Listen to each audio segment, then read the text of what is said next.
Dr. John Lawrence. Well, I have to say that we got extraordinary feedback from our Pain Revealed community for showing up at your clinic, interviewing you, interviewing several of your patients. A lot of, I think, very valuable takeaways. So I appreciate you taking the time to share even more and give us some updates here.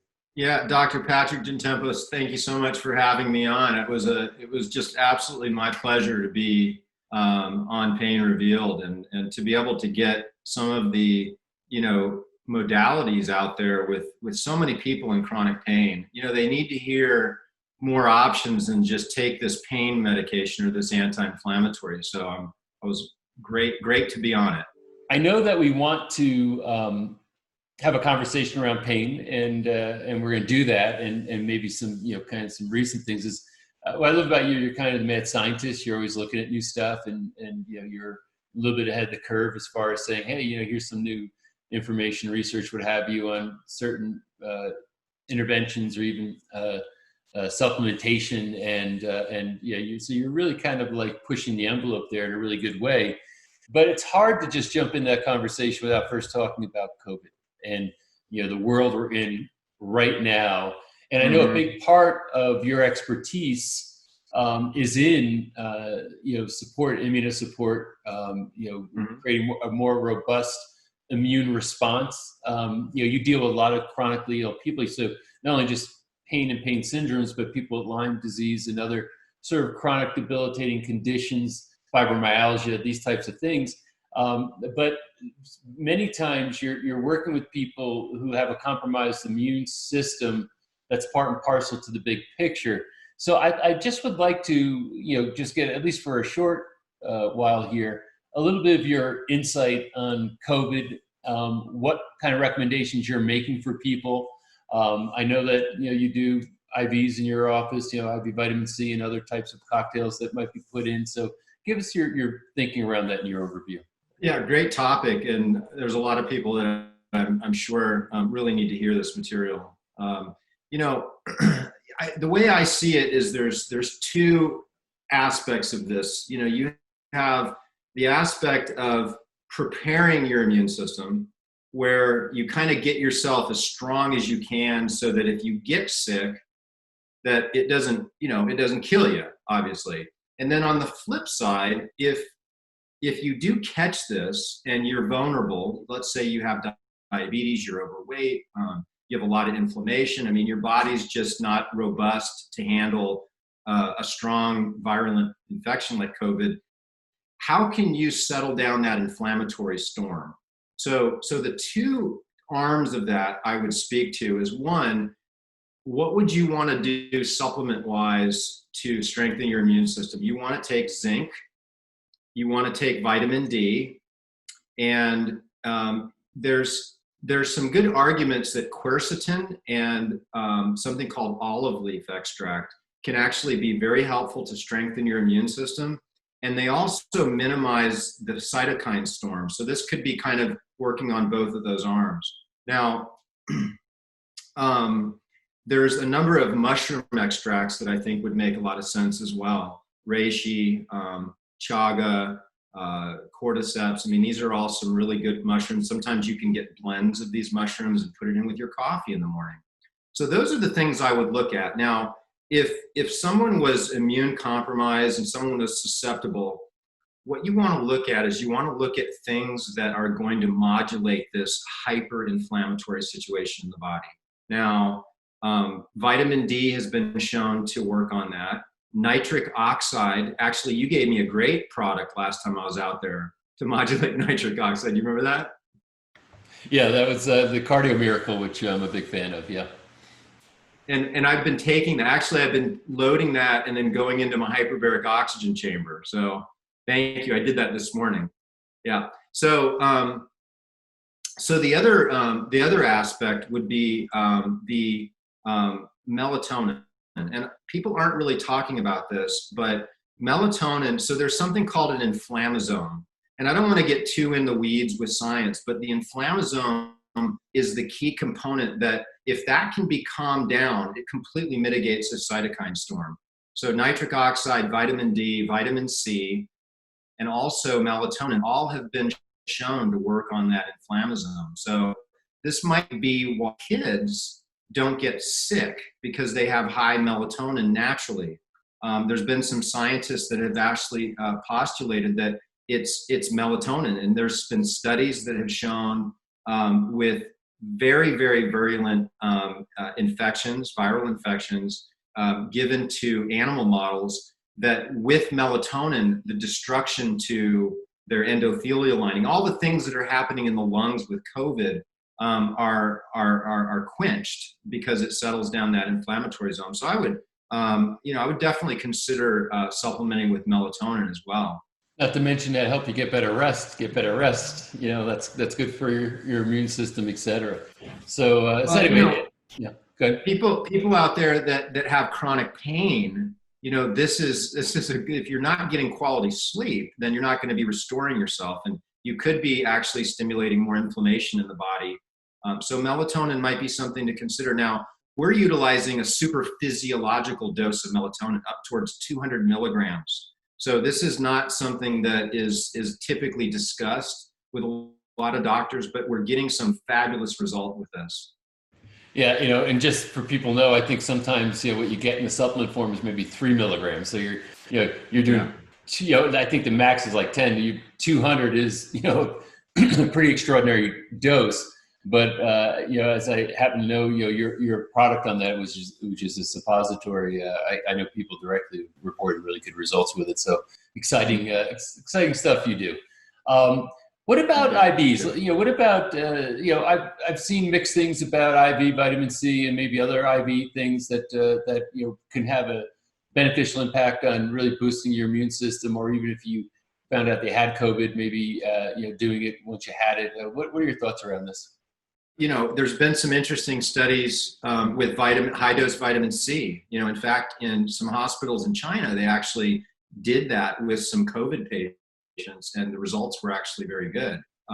In our clinic, and we have a holistic regenerative clinic, and we do something called a Myers cocktail, which is an IV that has high dose vitamin C, glutathione, minerals. It's got a number of B vitamins. And so it's good for vitality, right? And so someone could consider doing that once a month or once a week, just depending on their health status. The ozone infusions can actually be quite helpful to strengthen the immune system, as well as, if you do get sick. The problem is that obviously in China, maybe there's not as much politics behind some of the pharmaceuticals and so forth.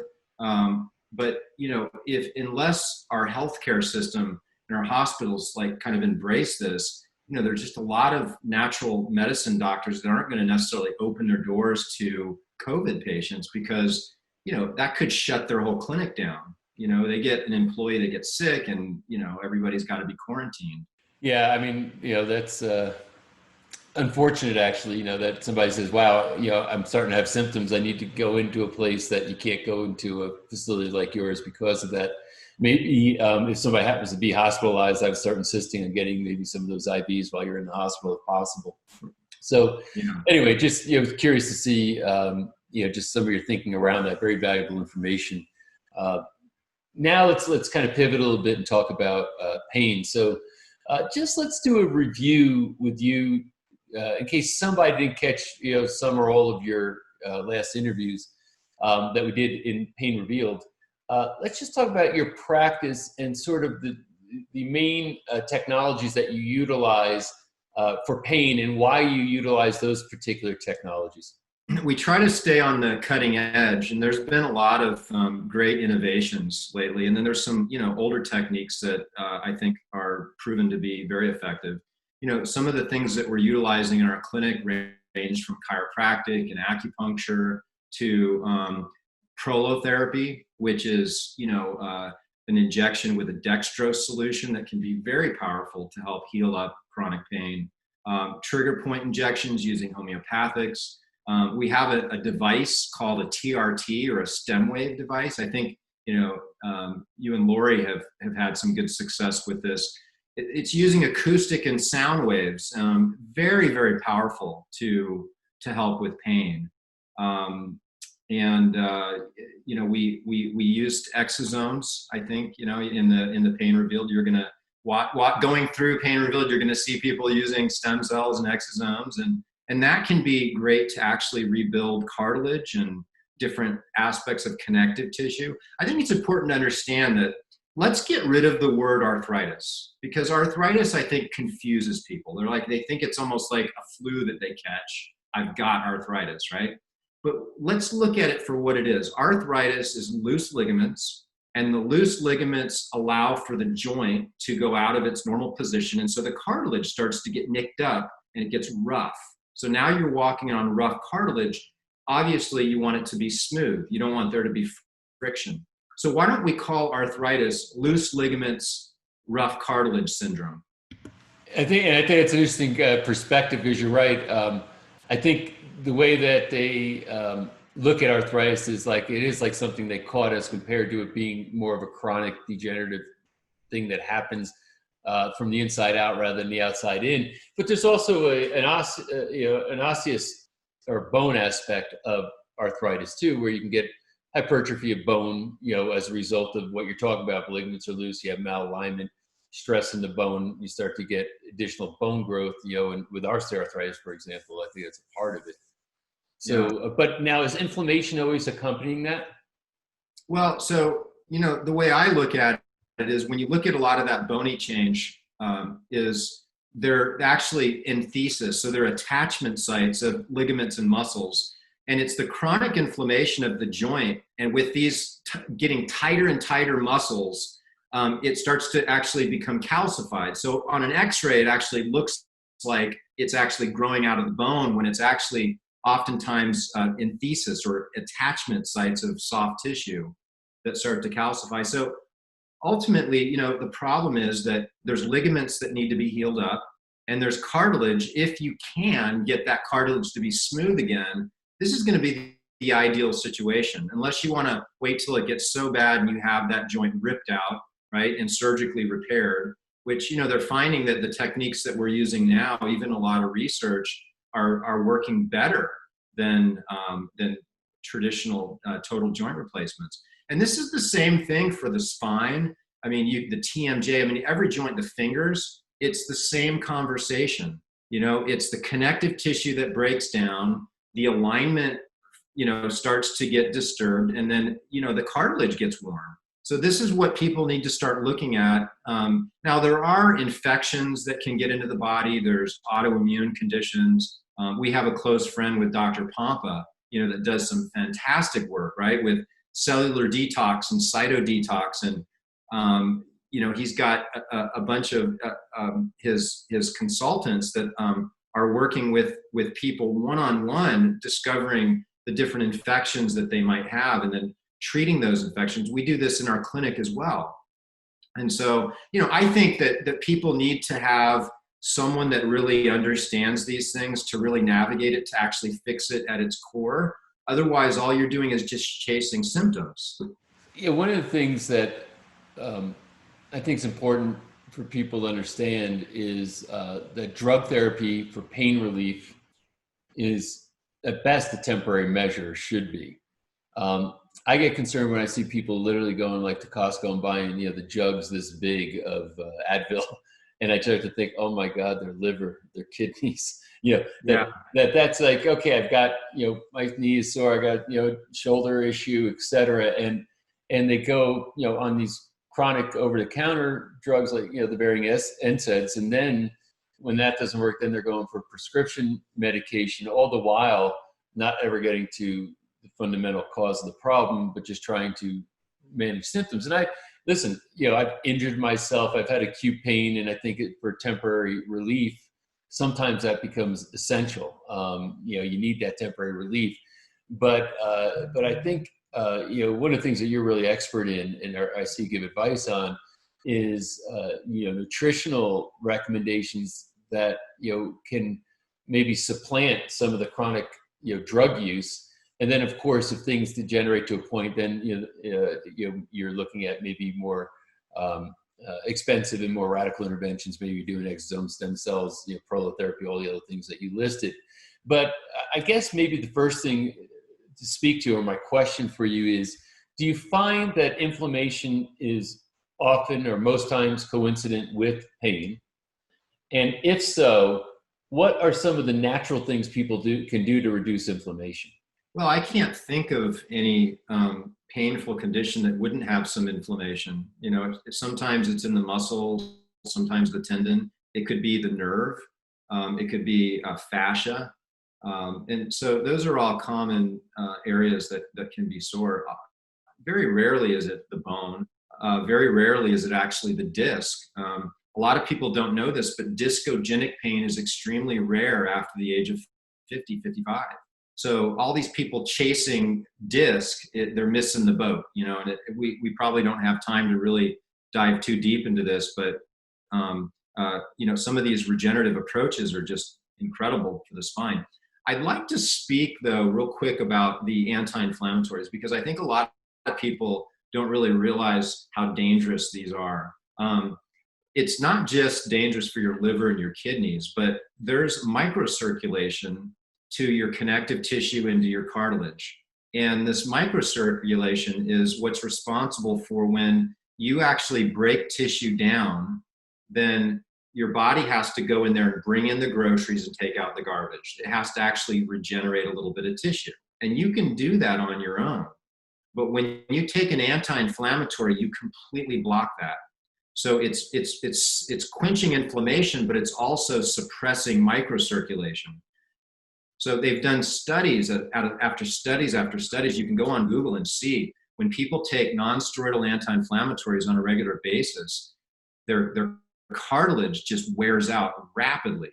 So, and it's not good for your connective tissue either. So really, you're robbing Peter to pay Paul. You know, it's not something that you want to do long term. I agree with you. You know, there are some short-term times when they can be very effective. But I don't know if I answered your question, but I wanted to kind of. Well, I think the first part you did, you know, just to further understand that they're literally not only not helping, but they're hurting.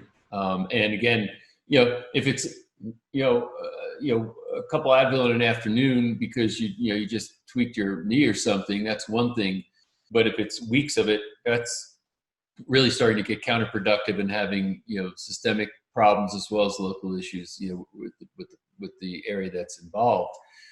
So now, what can I do saying, okay, that's a bad idea, but I know that there's things out there that I can maybe supplement with, or maybe certain foods I could eat that might be helpful for me to reduce inflammation, which will help reduce pain and help do repair in my joints that might be damaged.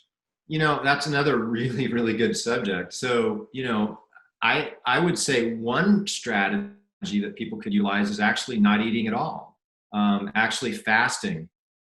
This is one of the ways that we can really clean out our body. And I think oftentimes people are eating too much. You know, a simple strategy that people could do is start restricting their eating to a window every day.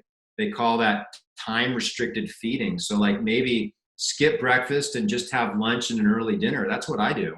You know, sometimes I don't even have lunch until 1, and then I'll have dinner at, you know, sometimes as early as 4:30 or 5. And I feel so much better, but that's a way that your body can clean itself out. As far as a diet, you know, I think that a lot of refined sugars and carbohydrates are going to lead to an extreme amount of inflammation in the body. Besides a lot of people being sensitive to a lot of the, you know, wheat and grains, looking at lectins could be another big option for people. You know, you just search on Google and look for lectin-free. You know, you like cashews have lectins in it. Tomatoes, possibly even doing like a food allergy panel and getting rid of some of the foods that you're sensitive to. And it's to be clear, you don't want lectins. In other words, you want to avoid lectins because they can create inflammation. Yeah. Right, like a lectin-free diet, yeah. Gluten-free, dairy-free, you know, all those are, I think, good to play around with. A lot of people find that a ketogenic diet is incredibly anti-inflammatory as well. Yeah, and I think, you know, the intermittent fasting, as you're describing, or maybe, you know, now that people refer to time-restricted eating, and I got to tell you, you know, I monitor. I got my Oura ring here, so when I'm doing that and I, stop eating, let's say by 6, and don't, I'm talking about just water from that point forward, and sleep through the night, my recovery scales and my readiness scores go way up. It's really kind of uncanny, how much impact it has to stop eating earlier in the night and then, get into your sleep cycles, which helps repair, and et cetera. So, if you're watching this and you haven't tried, first of all, even fasting, I've done 5-day water fast. It's not fun. Some people, it's like effortless. For me, it was a little, it took a good amount of discipline, but we did it. And then, or then getting into, some of those time restricted eating patterns and reducing things like refined sugars and some other things can radically change things for you. So I think those are some great suggestions. So, and all I'll say is, listen, in Pain Revealed, we have a very in-depth interview with Dr. Lawrence. We see his clinic, we talk to his patients. There's a ton more information there for you. But I just wanted to, basically do an updated conversation with Dr. Lawrence, share his expertise with you, because, what I know is that he's in the trenches every day, working with people just like you and doing it extremely successfully. And my wife and I personally were treated at his clinic. So, we have firsthand experience there, which gives me a really good feeling about, bringing him to you and being able to recommend, what he does and recommend his information and expertise, to say that follow this. It's very effective. So Dr. Lawrence, I just want to say thanks so much for taking the time right now and sharing, and thanks so much for opening up your clinic doors and letting us show up with a film crew and interrupt your day. But that was a really good day for us. So, and thanks for what you're doing. Yeah, well, Patrick, thank you so much. I really appreciate being on here. And for you, keep watching. Make sure you watch Pain Revealed, and let this content serve you, and share with other people who can really benefit from it. One of the things I'll just say in closing is we were extremely heartened by many of the letters that we received, and feedback from Pain Revealed. There are a lot of people out there who are struggling for years, some of them for decades, who found solutions in that series and thanked us for putting it out into the world. And that's why we made it. We literally just made it for you. So thank you for your positive feedback and for engaging as a part of this Pain Revealed community. We really appreciate your time and your trust.